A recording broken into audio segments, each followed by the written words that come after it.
চাঁদাবাজির বিরুদ্ধে সরব হয়ে বিকেলে ফেসবুক লাইভ করেছিলেন। সেটি যেন কাল হয়ে দাঁড়ালো তার জন্য।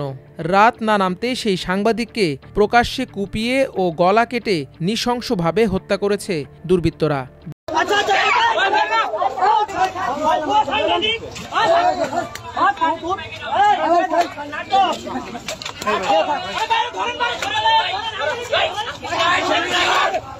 ফেসিবাদ মুক্ত আমরা যখন বলছি, সেই ভাইয়েরাই আবার যখন বলেন আইন অঙ্গনে, প্রশাসনে, বিভিন্ন কেন্দ্রে রন্ধ্রে রন্ধ্রে ফেসিবাদের দোসররা বসে আছে, সেই দোসরদের দিয়ে আপনি কি করে অবাধ, সুষ্ঠু, অংশগ্রহণমূলক, নিরপেক্ষ একটা নির্বাচন আপনি করবেন? এটা কি করে আপনি আশা করেন? যেই শিক্ষা প্রতিষ্ঠানগুলোতে এখনো ফ্যাসিস্টদেরকে, দোসরদেরকে সরিয়ে কমিটিগুলো পুনর্গঠন করা সম্ভব হয় নাই, সেই শিক্ষকদেরকে বাদ দিয়ে আপনি কি করে একটা সুষ্ঠু নির্বাচন করবেন? এই শিক্ষকরাই তো প্রিজাইডিং অফিসার বাবু বিজলি কেন্দ্রে তারা দায়িত্ব পালন করবে। আসসালামু আলাইকুম ওয়া রাহমাতুল্লাহ। সুপ্রিয় দর্শক, আপনারা দেখেছেন যে গতকাল চাঁদাবাজি নিয়ে নিউজ করার কারণে গাজীপুরে সাংবাদিকের গলা কেটে হত্যা করা হয়েছে, আর এক সাংবাদিকের পা থেতলে দেওয়া হয়েছে, বুকের উপর চড়ে নৃত্য করা হয়েছে পুলিশের সামনে। তো এই হলো অবস্থা। চাঁদাবাজি নিয়ে আপনি কিছু বলতে পারবেন না, বা দেশ সংস্কার না করা পর্যন্ত নির্বাচন করা যাবে না। তো জামাতে ইসলামী এই কথাই বারবার বলতেছে যে দেশ আগে সংস্কার করতে হবে, এরপর নির্বাচন দিতে হবে। কিন্তু ডক্টর মোহাম্মদ ইউনূস সংস্কারের কথা তো বাদ দেন, তিনি নির্বাচনের ঘোষণা করার পরে মানে বিএনপিরা এতই আনন্দিত, উল্লাসিত হয়েছে যে অর্ধ উলঙ্গ মেয়েদের নিয়ে তারা ডিজে পার্টি করেছে, রাস্তায় রাস্তায় ঘুরেছে ট্রাকে করে নিয়ে। এরপর আবার দেখলাম যে বিজয় র্যালিতে মির্জা আব্বাস বিড়ি খাচ্ছে।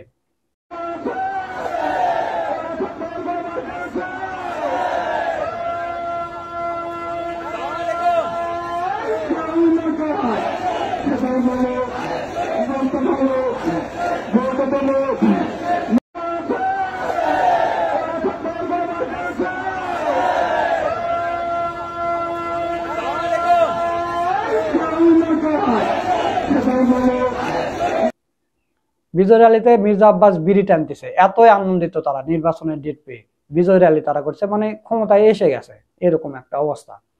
তো জামাতে ইসলামী যদি নির্বাচনে না যায় তাহলে তো নির্বাচন হবে না ভাই, নির্বাচন হবে না। জামাতে ইসলামী ছাড়া নির্বাচন হবে না। তো জামাতে ইসলামী এখন নির্বাচন চায় না, জামাতে ইসলাম চায় আগে সংস্কার হবে, তারপরে নির্বাচন হবে। সংস্কারের কথা কেন বলতেছে? গতকালকে প্রায় ৬-৭টা খুন হয়েছে একদিনে। এই গাজীপুরের ঘটনা থেকে শুরু করে সারা বাংলাদেশ মিলে ৬-৭ জনকে হত্যা করা হয়েছে। তো তাহলে দেশে যদি এরকম হত্যাকাণ্ড চলতে থাকে তাহলে নির্বাচন কিভাবে সঠিকভাবে হবে, নিরপেক্ষ হবে? আপনারা বলেন। এরা যদি মানে চাঁদাবাজি নিউজ করার কারণে একটা জনবহুল এলাকায়, গাজীপুর চৌরাস্তায়, সেখানে যদি জনবহুল এলাকায় একজন সাংবাদিককে প্রকাশ্যে ধরে তার গলা কেটে হত্যা করতে পারে, তাহলে আপনার ওই ভোট কেন্দ্রে গিয়ে যারা অন্য দলের বা বিরোধী দলে ভোট দিবে তাদেরকে হত্যা করতে পারবে না কেন? তো এই সব বিষয় নিয়ে গুরুত্বপূর্ণ আলোচনা করেছেন আমাদের বড় ভাই ডক্টর শফিকুল ইসলাম মাসুদ। তো চলুন আমরা মাসুদ ভাইয়ের ভিডিওটা একটু দেখে আসি। সম্মানিত শিক্ষক বৃন্দ, আমরা ছাত্র জীবনে একটা সেন্টেন্স মুখস্থ করেছি, শিক্ষা জাতির মেরুদণ্ড। বিশ্ববিদ্যালয়ে পড়াকালীন সময় শিক্ষকরা আমাদেরকে বলছিলেন এটা একটু কারেকশন করতে হবে। আমরা বলতাম যে স্যার এটা তো কারেকশন করেই ঠিক করা হয়েছে। বলছেন এটা কারেকশন লাগবে। কারেকশন লাগবে এই কারণে যে শিক্ষায় শিক্ষিত জাতিই হচ্ছে এরকম, যে এখন আধুনিক বিশ্ব স্লোগান তুলেছে, আওয়ার নলেজ ব্রিংস আস নিয়ারার টু ইগনোরেন্স। শিক্ষাই আমাদেরকে অজ্ঞতার দিকে নিচ্ছে, hour ignorance brings us নিয়ারার to death. এই কুশিক্ষা বা অশিক্ষা আমাদেরকে মৃত্যুর দিকে ঠেলে দিচ্ছে। সে কারণে শিক্ষাই জাতির মেরুদণ্ড, এটার সাথে যোগ করতে হবে আদর্শ শিক্ষাই জাতির মেরুদণ্ড। না থাকার কারণে যা হচ্ছে, না থাকার কারণে আমরা এখন পিয়ার পদ্ধতি বুঝতে পারি না, আমি বুঝতে পারি না, সেটা জাতির উপরে চাপিয়ে দিচ্ছে। এটা আরেকটা শিক্ষার উপরে অত্যাচার। আরে ভাই, আমি বুঝতে পারি না, সেটা তো আমার সীমাবদ্ধতা।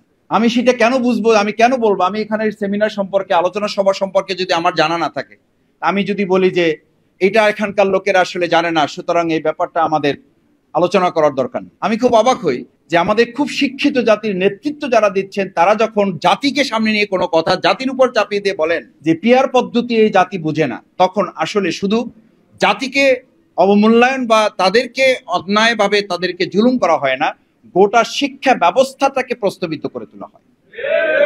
দ্বিতীয় কথা হচ্ছে, আমি এই প্রসঙ্গগুলো এই জন্য বলছি, দেখেন আমরা স্থানীয় সরকার নির্বাচনের কথা বলি, কেউ কেউ মনে করেন যে এই স্থানীয় সরকার নির্বাচন বলার মধ্য দিয়ে আমরা নাকি নির্বাচনকে প্রলম্বিত করার একটা ষড়যন্ত্র কেউ কেউ এর মধ্যে দেখেন বা গন্ধ এর মধ্যে খোঁজেন। এই স্থানীয় সরকার নির্বাচন না চেয়ে আপনি যে আবার আমাদের সমস্ত নাগরিক সুবিধাগুলো বন্ধ করে রাখার এক বোকার স্বর্গে বাস করছেন, এ কারণে গোটা জনগণের একটা বড় অংশ বলছে প্রলম্বিত করার পরিবর্তে কেউ টেনে হিস্ট্রি নির্বাচনকে ত্বরান্বিত করার ষড়যন্ত্র করছেন।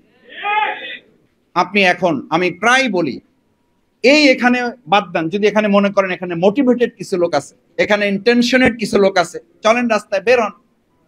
এটার জন্য কোনো বড় গবেষণার দরকার, এটার জন্য গণভোটও লাগবে না। আপনি প্রেস ক্লাবের সামনে একটা জায়গা কোয়ারি করেন, আটকায় দেন, 100 জন লোককে ধরেন, তাদেরকে জিজ্ঞেস করেন যে ভাই এখন কি নির্বাচন, বিচার, সংস্কার কোনটা দরকার?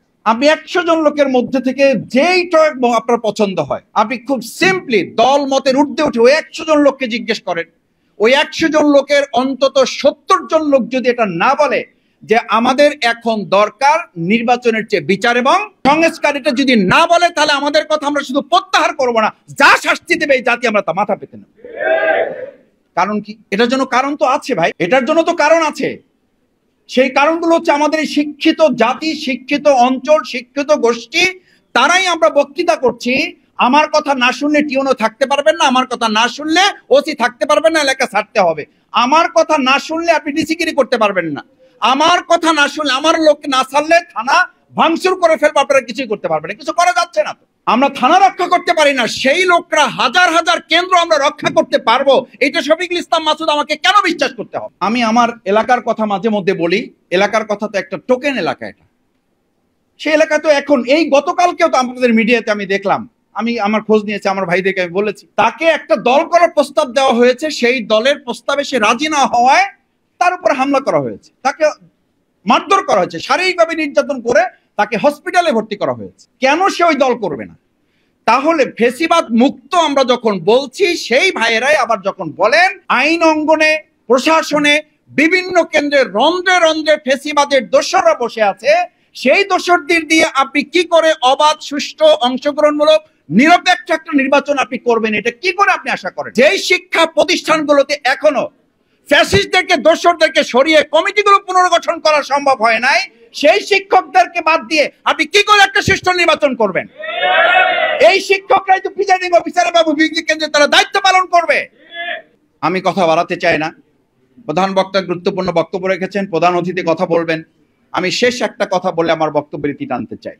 সম্মানিত সুধী মণ্ডলী, শিক্ষক বৃন্দ, সাংবাদিক ভাইয়েরা, আদর্শ শিক্ষক ফেডারেশনের মূল লক্ষ্য হচ্ছে, আমরা আমাদের মাননীয় শিক্ষা উপদেষ্টা মহোদয়ের সাথে কেন্দ্রীয় সভাপতি, আজকের প্রধান অতিথি অধ্যাপক মুজিবুর রহমান সাহেবের নেতৃত্বে আমরা একটা টিম গিয়ে দেখা করে তাকে বলেছি, আমাদের কথাগুলো তাকে জানিয়েছি। সেই কথাগুলোর মধ্যে একটা উল্লেখযোগ্য কথা ছিল, আমাদের সম্মানিত শিক্ষক বৃন্দ যারা বিভিন্নভাবে এখনো নিগৃহীত, শিক্ষকদেরকে রাস্তায় বসিয়ে রেখে আমরা চেয়ারে বসে থাকি, এটা একটা জাতির উন্নতির কোনো চিত্র হতে পারে না। শিক্ষকদেরকে দিনের পর দিন রাস্তায় ঘুরিয়ে আমরা এসির মধ্যে বসে সিদ্ধান্ত গ্রহণ করে দেশ চালাবো, এটার জন্য আমাদের ভাইয়েরা, বোনেরা, আমাদের শিক্ষকেরা এই প্রেস ক্লাবের সামনে যারা এসির মধ্যে বসে এখন দেশ চালান, আমি শফিকুল ইসলাম মাসুদ সাক্ষী দিচ্ছি, এই প্রেস ক্লাবের সামনে আমি লুঙ্গি পরা শিক্ষকদেরকে দেখেছি, যারা ঘর থেকে প্যান্ট পরে আসার সময় নাই, তার আগে তার ছাত্রদেরকে বাঁচাবার জন্য ফ্যাসিবাদের গুলির সামনে দাঁড়িয়েছেন। সেই শিক্ষকদের দাবি না মানলে বাংলাদেশকে সামনের দিকে সুষ্ঠুভাবে পরিচালনা করা যাবে, এটা কেউ বিশ্বাস করে না। আসুন সেই শিক্ষকদের দাবি আদায়ে আমরা বর্তমান অন্তর্বর্তীকালীন সরকারকে অনুরোধ করব, আহ্বান করব। এরপরে যদি না হয় তাহলে তাদের আন্দোলনের সাথে আমরা একাত্মতা ঘোষণা করে রাজপথে নামা ছাড়া তো আমাদের আর কোনো পথ থাকে। তার আগে শিক্ষকদের যে ন্যূনতম দাবিগুলো আছে সেই দাবিগুলো মেনে নেওয়ার জন্য আহ্বান জানিয়ে আমার কথা শেষ করছি। আসসালামু আলাইকুম। সুপ্রিয় দর্শক, আপনারা শফিকুল ইসলাম মাসুদ ভাইয়ের ভিডিওটা দেখলেন, তো মাসুদ ভাইয়ের কথাগুলো আপনাদের কাছে কেমন লেগেছে তা অবশ্যই কমেন্ট করে জানিয়ে দিবেন। সকলকে ধন্যবাদ। আসসালামু আলাইকুম ওয়া রাহমাতুল্লাহ।